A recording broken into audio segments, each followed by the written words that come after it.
Zovem se Sandi Smojvir, imam 22 godine i bavim se grafičkim dizajnom i glazbom.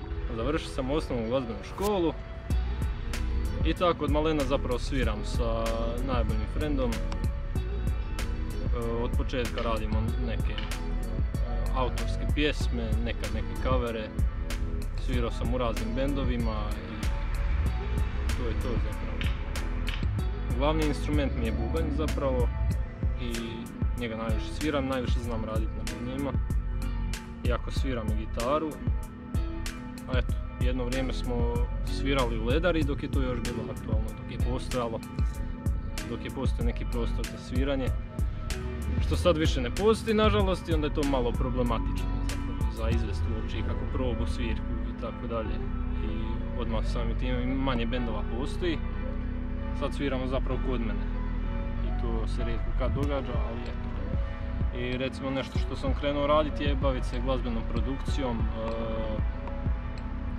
Radim u programu, pa slažem nekakav ritam kompjuterski na bubnjevima, slažem neke pjesme i tako isto sa frendom tim.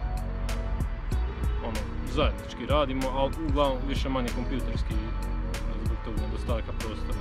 Eto, to je neki veliki problem koji bi volio da ne postoji. Što se tiče nekih vizualnih umjetnosti, znao sam nešto malo biti aktivan dok postoje požart, ići na nekakve izložbe i tako, nekad nešto slikati. Prvenstveno fali prostor gdje glazbenici mogu raditi išta, gdje mogu svirati. Prije postojala Ledara gdje su i umjetnici gdje je požart djelovao, gdje su oni oslikavali prostor, gdje su održavali izložbe i tako dalje. I tamo su i glazbenici imali probe i postojalo je bendova. To je zapravo to što nedostaje. Nedostaje i kulturno-umjetničkog sadržaja općenito, nedostaje koncerta, pogotovo sad u ovo vrijeme korone. To je ono što fali.